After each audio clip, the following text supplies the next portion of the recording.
Em nome do Pai, do Filho e do Espírito Santo. Amém. Ave Maria, cheia de graça, o Senhor é convosco. Bendita sois vós entre as mulheres, e bendito é o fruto de vosso ventre, Jesus. Santa Maria, Mãe de Deus, rogai por nós, pecadores, agora e na hora de nossa morte. Amém. São Pio X, rogai por nós. Em nome do Pai, do Filho e do Espírito Santo. Amém.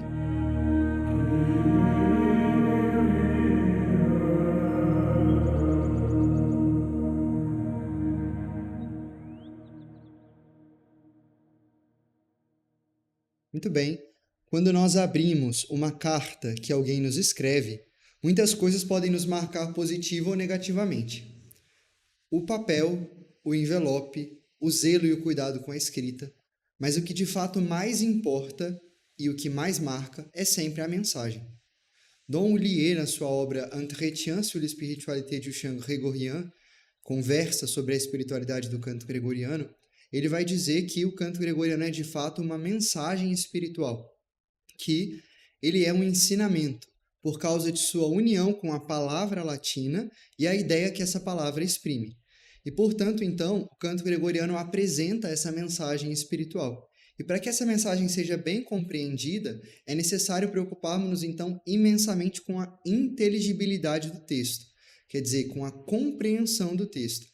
De nada adianta a letra do canto ser bela, ser adequada, a composição melódica ser magnífica, se quando alguém vai interpretar esse canto, torna-se difícil ou mesmo impossível a compreensão do que está sendo dito, do que está sendo cantado, das palavras que são proferidas. E daí a importância, então, de observar se o texto que está sendo cantado está sendo, então, bem pronunciado. É importantíssimo, então, articular de maneira devida, com clareza, para que cada vogal, cada frase tenha vida própria dentro da frase gregoriana. É bastante, então, importante respeitar a forma das vogais, o timbre das consoantes, tudo isso é essencial. Existem bons exercícios de articulação que podem ser feitos, para então que o A soe como A, o E soe como E, e cada uma das vogais sucessivamente. Os brasileiros, sobretudo, têm que ter muito cuidado com isso, porque no português a gente tende a não pronunciar as vogais com o som que elas têm. Então, por exemplo, a gente escreve armário, mas fala armário. A gente escreve simplesmente, mas fala simplesmente. Então, é necessário tomar muito cuidado, sobretudo no latim, porque no latim cada vogal deve ter o seu som próprio. Então, a gente tem que ter muito cuidado com a articulação das vogais para que o texto que a gente está pronunciando seja claro. Isso é fundamental na interpretação do canto gregoriano. Uma boa dica, sobretudo para quem está começando, é gravar. Grave você cantando para que você possa escutar, ou então peça que alguém escute, por exemplo, para que então você possa ter uma noção de se aquilo que você está cantando está sendo claramente compreendido por quem escuta. Então, gravar é sempre uma boa dica para quem está começando. É fundamental também, para isso, que sejam estudadas as regras de acentuação e de pronunciação do latim, o que é justamente um dos módulos do nosso curso fundamental de canto gregoriano. Então, é importante conhecer ali as regras de pronunciação do idioma, porque o latim tem que ser bem pronunciado para que o texto litúrgico seja bem compreendido e seja levado à sua máxima expressividade. Um exemplo que a gente pode dar disso, de muitos erros frequentes que as pessoas cometem no canto gregoriano, está, por exemplo, no Salve Regina. Então, quando eu pego o Salve Regina, por exemplo, então, o texto é Salve Regina, Mater Misericordiae, vita dulcedo et spes nostra salve. Ad te clamamus exules filieve. O acento está sobre o E, de exules. Mas a maioria dos coros cantam Salve Regina, Mater Misericordiae, vita dulcedo et spes nostra salve. Ad te clamamus exules filieve. Veja só, quando a gente canta exules, a palavra está sendo pronunciada como se ela fosse exules, e não como exules. E a clareza textual exige que o acento seja bem marcado. Então aqui a gente tem que prestar atenção para cantar Ad te clamamus exules filieve. Então, exules e não exules filieve. A mesma coisa a gente pode observar, por exemplo, na antífona Alma Redemptoris Mater, própria para o tempo do Advento e do Natal, em que, na parte Tuque genuisti natura mirante. A palavra é natura mirante. O acento está sobre a sílaba tu, mas em muitos lugares a gente observa os coros cantando Tuque genuisti natura mirante, deslocando o acento da palavra como se a palavra fosse natura, quando a palavra é natura. Então é bastante importante observar quando a gente canta o canto gregoriano, se a gente coloca cada acento onde é devido, para que a gente não altere o texto. A mesma coisa, por exemplo, no versículo do Rorate Coeli, um famoso canto para o tempo do Advento, em que o texto diz Neulitra memineris iniquitatis. E muitas vezes a gente acaba cantando Neulitra memineris. Então aqui Neiras caris domine, neulitra memineris iniquitatis. E não neulitra memineris. Não, o correto é neulitra memineris. Vejam a importância da gente observar aí a acentuação tônica do texto latino para que o nosso texto seja claro, para que ele possa ser bem compreendido. Dentro da pronunciação adequada do texto, é bastante importante ressaltar também a necessidade de ligar as notas no canto gregoriano. As notas no canto gregoriano não devem ser marteladas, destacadas umas das outras. O gregoriano tem um legato que lhe é muito próprio, essa ligação entre as notas, e cuja boa execução exige bastante prática, claro, mas que é importante trabalhar isso desde o começo, quando a gente começa a cantar o canto gregoriano. Dom Jean Clare ele vai dizer que, para que o texto tome uma dimensão verdadeiramente artística, é necessário que haja esse legato de base que vai garantir a unidade da própria palavra, né? Então não como sílabas destacadas, mas como uma palavra una, e em seguida garantir também a unidade da frase textual, não destacando as palavras, mas relacionando umas às outras. Então, por exemplo, muitas vezes a gente escuta quem está começando no canto gregoriano cantar, por exemplo, o Kyrie, o famoso Kyrie de Angelis, e a gente vai martelando cada uma das notas, fazendo, por exemplo, Kyrie.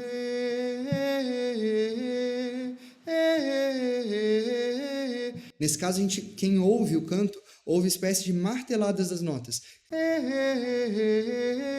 Quando o canto gregoriano, ao contrário, ele exige uma ligação entre as notas. Então, qual seria a forma correta de cantar, por exemplo, esse Kyrie de Angelis? Kyrie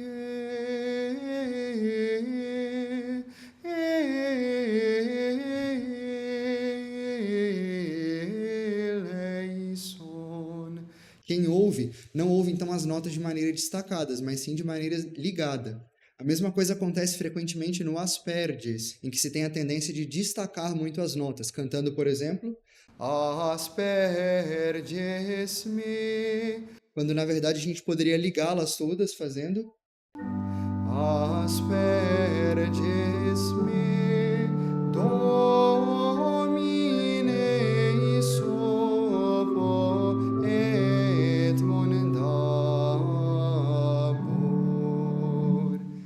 É bastante importante, então, para que o nosso texto seja bem pronunciado, que a gente preste atenção nesse legato, que é indispensável, então, para a clareza textual no canto gregoriano.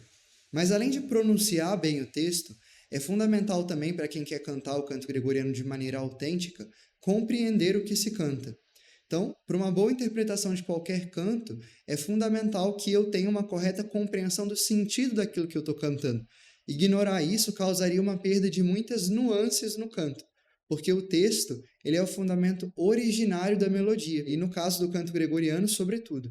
Caso a gente não domine o latim, o que é necessário fazer então? É necessário buscar a tradução daquilo que cantamos. Hoje em dia existe, por exemplo, o missal cotidiano, pelo qual os fiéis conseguem acompanhar os textos da missa traduzidos. Existe na própria internet, enfim, a gente consegue buscar a tradução facilmente aí de muitos cantos gregorianos. Então, sempre antes de começar a cantar um canto, é fundamental que você pesquise a tradução desse canto, Porque se é o texto que funda o canto gregoriano, se a intenção do canto gregoriano é servir o texto e você não conhece o texto, como é que você vai fazer esse serviço ao texto? Então, o canto gregoriano ele serve para exaltar de maneira mais autêntica e mais apropriada o texto. Por isso é necessário que você pronuncie bem o texto latino, como a gente acabou de dizer, mas também que conheça o sentido, o significado desse texto. E por isso é importantíssimo, se você não domina o latim, buscar a tradução desses cantos.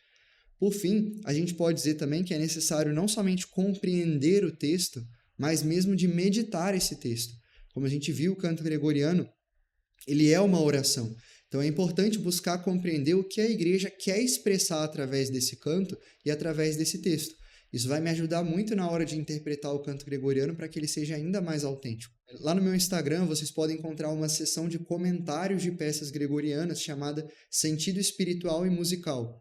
E lá, então, vocês vão ter vários comentários, né, sobre cada uma das peças, mostrando como, de fato, a escolha das notas, dos intervalos, dos motivos melódicos é frequentemente motivada pela oração que a igreja faz com aquele texto. Né? Mais uma vez, como dizia Dom Gajá, essas melodias foram escritas de joelhos. Quer dizer, então, que um monge, na sua cela, ele contemplava aquele texto, ele rezava sobre aquele texto e, então, ele escolhia toda a melodia, escolhia, enfim, a duração das notas baseada nessa oração que ele tinha acabado de fazer. E daí a importância também de nós que interpretamos o canto gregoriano rezar também juntamente com esse canto. O Papa Pio XII, por isso mesmo, ele vai dizer na sua encíclica sobre a música sacra que o artista arredio de Deus ou que não tem fé, ele não é apto para cantar a música sacra, porque por mais que ele tenha uma habilidade técnica e artística, ele não vai conseguir expressar aquela piedade e aquela devoção que a igreja quer expressar com aquele canto, né? Porque tudo isso é fruto de uma autêntica vida de oração, que é fundamental também para quem quer cantar o canto gregoriano. Então, o canto gregoriano sendo essa oração própria da igreja, cantada e contextualizada liturgicamente, como a gente disse ao definir o canto gregoriano, é fundamental, então, também para bem cantar a liturgia, conhecer um pouquinho a função litúrgica de cada uma das peças e as regras litúrgicas para a sua execução. É importantíssimo, então, que a gente conheça um pouco sobre a função litúrgica das peças. Um hino gregoriano é diferente de um responsório. Um responsório é diferente de uma antífona. E é fundamental saber do que se trata quando a gente está cantando esse canto, porque existem regras específicas para cada um desses cantos. No hino, por exemplo, a gente pode encontrar frequentemente sílabas em itálico. Essas sílabas em itálico, como vocês podem ver aí na tela, no hino Vexilla Regis, próprio para o tempo da paixão, essas sílabas não devem ser cantadas. A gente ouve frequentemente muitos coros que acabam cantando essas sílabas, mas a estrutura dos hinos é uma estrutura de cantos métricos, os hinos são versificados. A gente tem o mesmo número de sílabas para cada uma das estrofes. E então, por conta disso, a gente não pode cantar essas sílabas que estão em itálico, elas estão em itálico justamente para que a métrica seja mantida. Então, por exemplo, no hino Vexilla Regis, a gente vai ter aí Que vulnerat all'ance,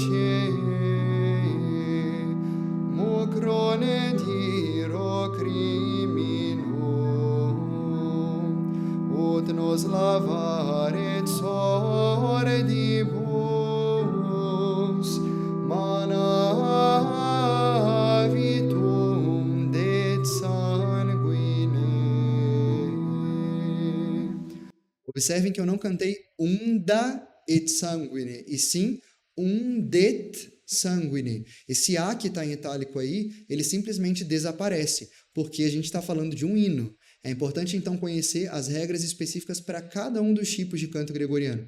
Um hino que é muito conhecido e que frequentemente é mal cantado é o hino Veni Creator Spiritus, porque o hino Veni Creator Spiritus, ele está repleto de sílabas em itálico, né? Então, veja só, no primeiro verso a gente não tem nada disso, né? O verso mais conhecido. Veni Creator Spiritus, menestestorum visita, in ple superna gratia, que tu creasti. Observem agora o verso 3. A gente tem aí a palavra digitus paterne dextere, mas na palavra digitus, a sílaba di, ela está em itálico, quer dizer, ela não deve ser cantada. A gente vai cantar então, por exemplo, tu septiformis monere, ditus paterne dextere, torite promissum patris, sermone ditanes scutura. Mesma coisa, por exemplo, no verso 4, a gente tem lá um E em itálico, então a gente não canta in funem de amorem cordibus, mas sim in funem d'amorem cordibus. Mesma coisa no verso 6, em que a gente tem teque utriusque, mas o E está em itálico, então a gente não canta teque utri, e sim teque utriusque spiritum, tá bem? Então essas são as regras próprias para um hino gregoriano. Sempre que eu tenho uma sílaba em itálico, eu não canto aquilo que está em itálico. Do mesmo modo, por exemplo, se eu pego um responsório breve, um responsório tem regras específicas para serem seguidas. Daí a importância de eu saber, então, o que é um responsório breve e como é que eu canto um responsório breve. Então, por exemplo, no responsório da festa de São José, que vocês estão vendo aí na tela, Invocavi Dominum, nesse responsório, alguém que não sabe o que é um responsório breve e como é a estrutura de um responsório breve, essa pessoa poderia pegar a partitura e cantar do começo ao fim. Invocavi Dominum Patrim Domini mei, ut non derelinquat me, mas essa não é a estrutura de um responsório. Para um responsório, é necessário então que haja repetição do refrão a primeira vez, depois existe o versículo, que nesse caso é ut non derelinquat me in die tribulationis, logo depois a gente volta na metade do refrão, Patrem Domini mei, e por fim, o Gloria Patri et Filio retornando ao refrão. Como é que ficaria então esse responsório que vocês estão vendo aí na tela e que alguns poderiam pensar que é para cantar do começo ao fim direto? Na verdade, ele ficaria assim. Invocavi Dominum, Patrem Domini mei. Repetição. Invocavi Dominum, Patrem Domini mei. Versículo. Ut non derelinquat me in die tribulationis. Lá em cima, Patrem Domini mei. E depois, para terminar, o Gloria Patri et Filio et Spiritui Sancto e a repetição do refrão Invocavi Dominum Patrem Domini mei. Essa é a estrutura de um responsório breve. Daí a importância, então, de a gente conhecer as funções litúrgicas e o significado de cada um dos momentos litúrgicos quando a gente vai cantar uma determinada peça gregoriana. É importante saber, então, a diferença entre um introito e um gradual, um tractus, um aleluia, uma sequência, uma antífona de ofertório e uma antífona de comunhão. É importante saber a diferença entre uma antífona, um responsório e um hino, para que, então, a gente possa executar essas peças de uma maneira mais adequada. Se você não conhece o significado de todos esses nomes, é importante, então, que você estude essa divisão do repertório gregoriano para compreender como é que esses cantos se enquadram dentro do contexto litúrgico para o qual eles foram criados. E é importante, então, fundamental que o cantor e, sobretudo, o regente de um coro conheça esses conceitos fundamentais da liturgia, a estrutura e os diversos momentos da Santa Missa, o calendário litúrgico, os livros litúrgicos, e por isso é indispensável até mesmo um conhecimento de história da liturgia. É claro que tudo isso demanda um certo tempo de estudo, dedicação e um curso mais completo do que esse pequeno curso que nós estamos fazendo aqui, mas esse segundo passo para quem quer começar a cantar o canto gregoriano é, portanto, atentar-se ao texto e ao contexto litúrgico da peça a ser executada. Salve Maria, viva Cristo Rei!